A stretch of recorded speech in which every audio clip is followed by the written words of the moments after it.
Welcome along to From Startup to Standout, a mini-series brought to you by High Performance in partnership with Lloyds Bank. And you know, the stats around new businesses are alarming. 60% fail within the first 3 years, 20% fail in the first year, and just 42.5% of businesses are still going 5 years into their journey. And that's why I'm really passionate about bringing you this series, where I want you to learn from the mistakes, the lessons and the pitfalls of entrepreneurs so that you can go on your own entrepreneurship journey. So today I've come to a co-working space here in the heart of Birmingham to meet Rose, who is the founder and creator of a hair care brand called Flora Curl. And I'm so inspired by her journey, and I think you will be too. So she took a passion, and from that passion she built an audience. And then after she'd found her audience, she created a product just for them and sold it to them because they had trust in her. And then she's taken that brand and she's gone global with it. And it is a lesson in what so many people can do, because modern technology allows us to create global, small businesses. I can't wait for you to meet her.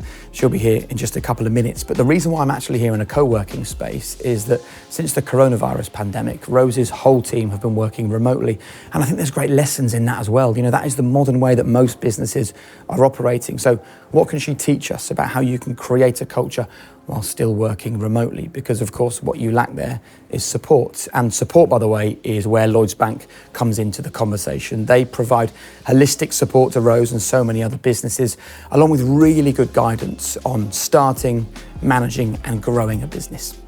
And here she is, Rose. So nice to meet you. Nice to meet you. Shall we go have a chat? Yes, sounds good. Well, Rose, it is so nice to meet you. Thanks for having me. I'm very excited about your journey because I think that there's such a great lesson these days that modern technology allows someone like you with a passion to turn it into like a global business. So can we start with the conversation about the passion? So I started Flora Curl as a hobby, and it was from my own desire to find products that were really simple and effective. So I had been straightening my hair for years, and so I wanted to basically go into the local beauty store and find something that would make my hair feel moisturized and nourished and just restore it back again. I felt really overwhelmed, and I began to kind of look into, you know, my mum's cupboard and kitchen and find something that I could make from scratch. So I began sharing my recipes online. So what year is this now? This was in 2011. Right. Yeah. So yeah, years ago. And so I also launched a blog and I was sharing my journey. And one day I decided to ask a question. What is your biggest hair problem? I had about 3,000 followers then on that blog, and about 300 people responded. A lot of them were complaining about dry hair and also feeling overwhelmed about where to start. So that was when the idea for Flora Curl sparked. Flora is Latin for plant life, and I love aromatherapy. I love playing with essential oils. I wanted to create a really streamlined range, like a capsule range, that would basically meet the basic needs of textured hair. So I like to call it plant-powered textured hair essentials. And so we launched with 3 products. I opened up a UK site. I started with a newsletter base. So I actually went out to my audience and said, you know, I'm launching this brand. Would you like to sign up to be the first to know when we launched?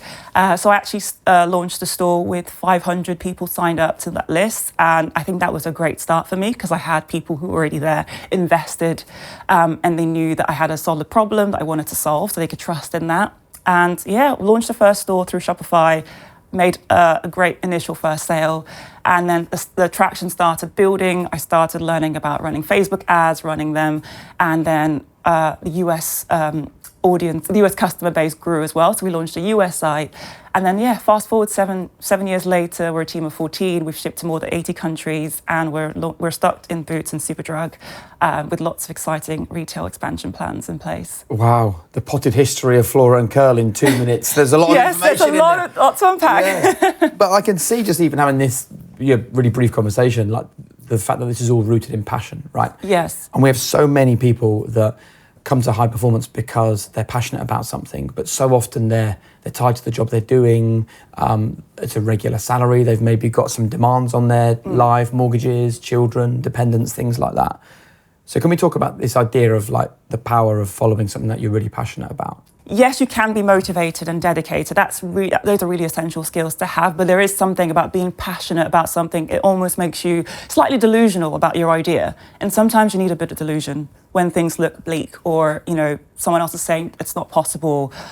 So you need that bit of excitement. And I think that passion just drives you to just keep trying. And even when things don't necessarily work out initially, or you hit like a curve, that passion still just drives you and pushes you forward. So I care, and also care as well, caring about the problem you're trying to solve genuinely, not because you're just trying to sell another product, is because you're trying to genuinely solve a problem. So for us is, can I empower my customers? Can I make them feel more inspired by their routine and feel like they're saving time and they're loving themselves again through using their hair care products? Can we talk about trust as well? Because I think that people often say to me, why has high performance been successful? And I believe it's because people trust us, right? They trust us to have powerful conversations that gives real value to people. Yeah. And I think, listening to your story, the entire business really is built on trust. So let's go right back to the beginning. And I want to know, for people that maybe want to follow in your footsteps, how did you go about building that trust at the very start? Yeah, sure. I think it's consistency. And people can see that you're authentic because they can see that you had that problem, firstly. And so they know that you can resonate with that problem. So they can kind of trust you to create a solution because they know you're probably going to fight hard to solve that problem. So for me, it was, my hair was damaged. My hair was really thinned out from years of chemically straightening and using straighteners on my hair. So I was really just passionate about restoring my natural hair again and wanting to just see it flourish and be healthy again. So that just drove me to produce more content, to share my routine with my audience on my blog, to be there answering questions, communicating with them, so it wouldn't interacting. Just be a blog, you would actually be interacting. Yeah, interacting with them. So pure hobby, just interacting with them. So even today when people, I don't know why, I still feel like I'm sometimes shy about sharing my story. I don't know why. But when people hear my story, I'm surprised. It makes them even more connected to the products, because it's like, oh, this person knows what they're talking about. They actually had this problem. So, I'm definitely going to I'm going to try my best to look into Flora Curl and what we're all about. So I think that trust element it's vital in creating like a loyal customer base, not just a customer base that maybe buys from you once and that's it. And what about the important first step of actually turning a passion into a product? Because I think that you can have a blog, you can love fashion and beauty, you can be passionate about protecting your hair and giving advice to other people. That is still a long way away from suddenly going, here's a product. How do you source it? How do you create it? Where do you get the bottles from? Yes. How do you brand it? I think the thing that holds so many people back is that the leap seems so huge. So could you tell us about like the day that you took the leap? Yes, I wasn't in haste. I wasn't trying to run a race. I think when the idea sparked, I made a decision to work part-time. So I actually moved to Birmingham, worked part-time in transplanting, moved from London. And so one day out of the week, I was dedicating that to my business. I wasn't just going to I'm going to just ditch my job and then just take this on full-time, because at the end of the day, it's a risk. And so it has to be a calculated risk where I'm kind of building slowly and seeing what the appetite is in the market. And so when it got to a stage where, the traction was coming, I went full-time on this business. But before that, I actually quit my previous job to spend 6 months in cosmetics formulation school. So I actually wanted to understand the science of formulation, and the formulations that I launched with actually mine, and even the essential oils in each product, or each range, were mine. So I wanted to understand what it takes to create an effective product. And so I had some savings. So I launched Flora Curl with £5,000 in my bank. Just saving money over is the years. thing that most people go, well, I haven't got the money to launch a business. Yes, so bootstrapped. £5,000. Yeah, £5,000 I had saved. My parents weren't too happy with that, because so they thought I was crazy. So I decided to learn from scratch how to create my own website. So I started using Shopify. Designed the website myself, really basic. I found an amazing illustrator in London who could create some botanicals in our first packaging. And so I put the labels together myself, just with my knowledge of Adobe Illustrator, because I used to use that in transfer planning. This is proper bootstrapping, Bootstrapping, printed the labels, found a label printer locally, I was still manufacturing, I was still making the products in my mum's kitchen. And so, yeah, really bootstrapped just myself, doing the social media, doing the email marketing. And then when I started to gain more traction and the revenue started to build, I decided then, okay, it's time to find a third-party manufacturer. My mum was very pleased, so I moved out of the kitchen and brought on my first employee. We found a third-party fulfillment center as well. So kind of just building slowly. You don't want to run before you can walk. And I feel like sometimes people just want to run a really fast race, and it's sometimes good to just build slowly, and eventually it will happen. Before I launched, I amassed 500 people subscribed to the launch newsletter. So that the first day we had 50 orders. That was wow. I thought, wow, this is amazing. I guess people who were watching me on YouTube and following my blog. And then sales died down a little bit, but then we started. Did that worry you? That worried me a little bit.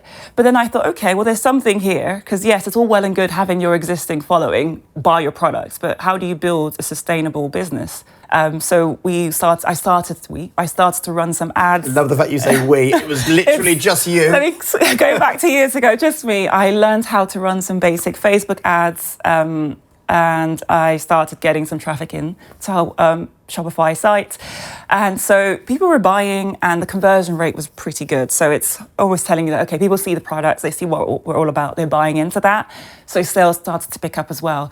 We started seeing a lot of orders coming from the US, and that was incredible. Like the UK is one piece of the market for us. So the US market is huge for us in the textured hair space. So just seeing the amount of sales coming through, that kind of made me realize, okay, I think there's something here. Orders were coming in. Let's look for a third-party fulfillment center. Just, as I continue to build out the business and bring in more traffic. That is, for me anyway, the most inspiring part of your story. And I want people who listen to this conversation to understand that it's now possible, thanks to modern technology. Yeah. To run a global small business. It's a small business because you've got how many staff? 14, 15? 14 of us. 14 staff. But it's global.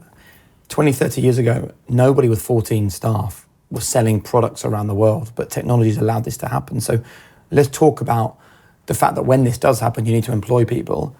When you employ people, you go from being a founder and a startup owner to being a boss. Yeah. And having to create culture and having to sell your dream to other people and having to deal with people, which, as any business owner will tell you, is the single hardest part of running a business, right? Yeah. So how's that gone for you? I understood the fact that being in work, the majority of the time, during the week, you're at work, right? So 5 days out of 7 days. So how do you build a culture that people don't want to run away from? So retention was really helpful for me, especially at the start. I think when you're building the foundation, you want your team to really invested, to grow and build with you. So it was important to start thinking about ways of how to make communication seamless, how to build a culture of transparency, what did you do for accountability. Those? I think it's about modeling those values myself. I always find that as a leader, you have to model what you want your team to emulate. Yeah. And so give me an example. What did you do? So I call it the 3 C's. We care, we create, and we communicate. So the first is we care about each other. We know that we're all investing hours of the week to try and make this a dream that we want it to be. So caring, being kind, and approachable is really important. Those are important values to have in this company and the team. We communicate is transparent communication, not being afraid to share your opinions, even if you disagree with one another, is actually great. Because you can learn from each other and we can test. We're open to testing, and then we create. We love creativity, thinking outside of the box, especially in such a competitive industry. We want people to want to break the rules and try things. So how do we create, budgets for testing and thinking outside of the box so people feel comfortable coming up with ideas? So, you might have someone who's absolutely brilliant in the team, but they might not feel comfortable sharing a really brilliant idea because they feel like everything is so structured.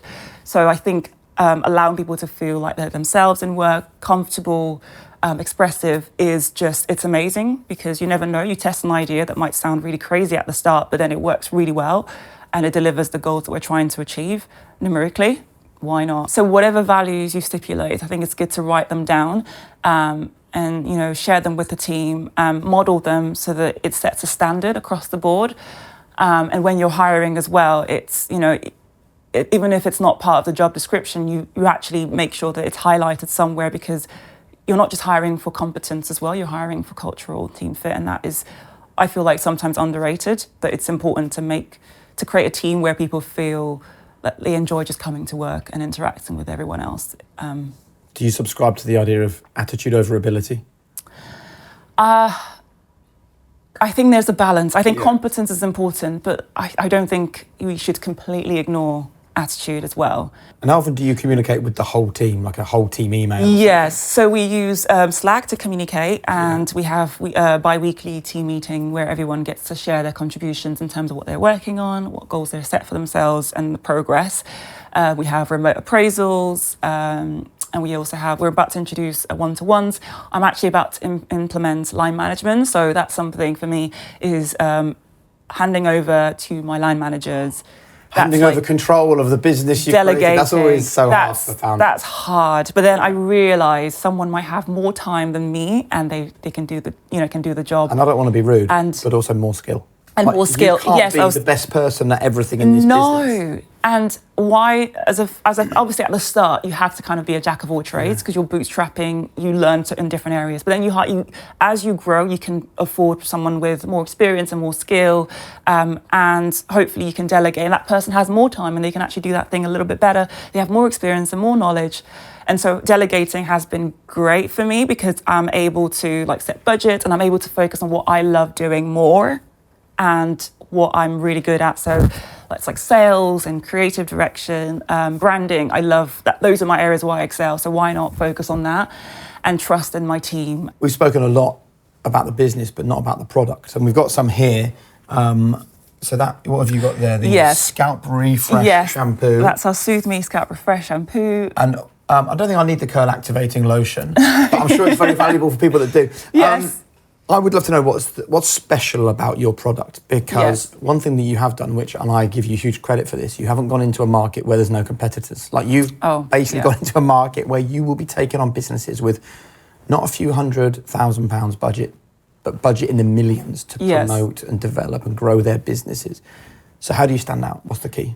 So our mission is to simplify our customers' routine, and with high quality plant-powered ingredients.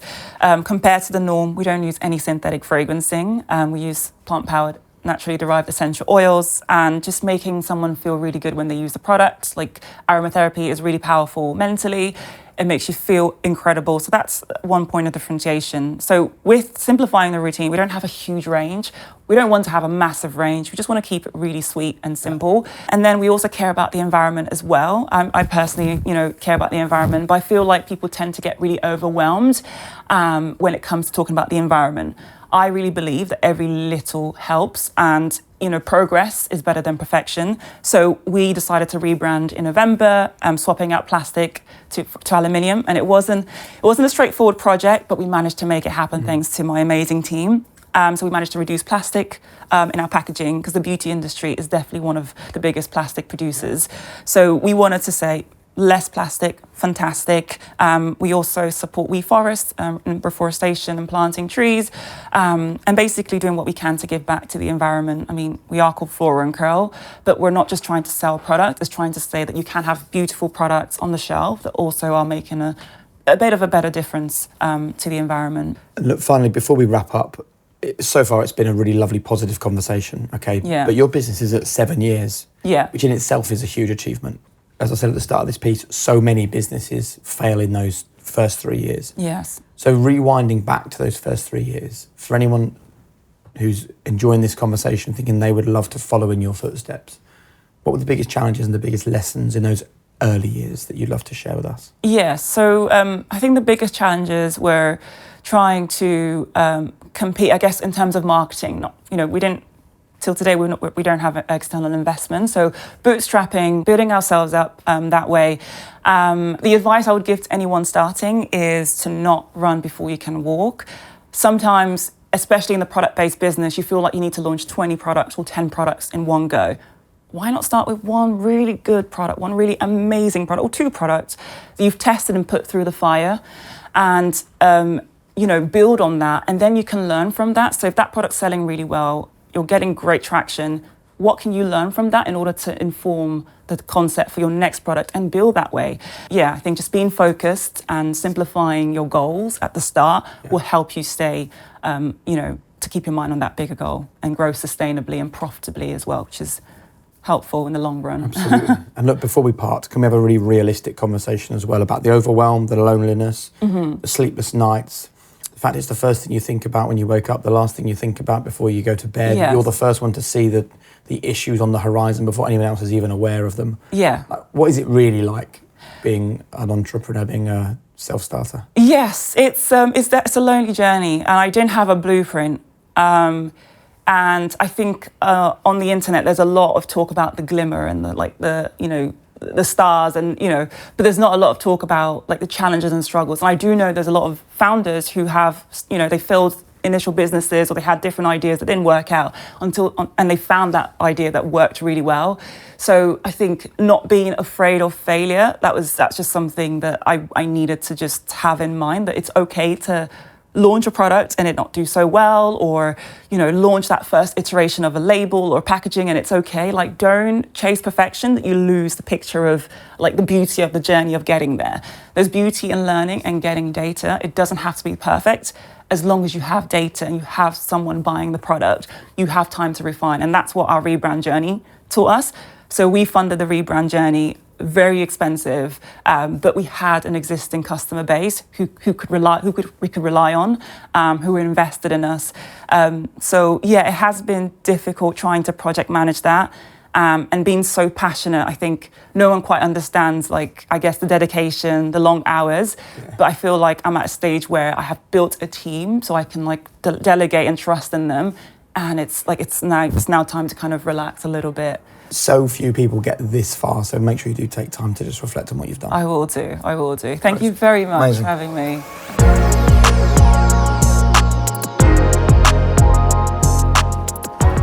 Well, look, I hope you enjoyed that as much as I did. So cool to meet Rose and have a chat with her. And I think the message is clear that creating a startup, being an entrepreneur, there are so many amazing things that brings. But at the same time, there are some serious challenges, and you can't go into this journey without your eyes wide open to the great stuff as well as the hard stuff. But I hope it also came across to you, because it did to me, that even after all these years, she remains as passionate about her brand and her business as she was at the very start. And I think this is a great reminder that good things are happening in British business right now, and Lloyds Bank have got the ability and the expertise to support you on any business journey.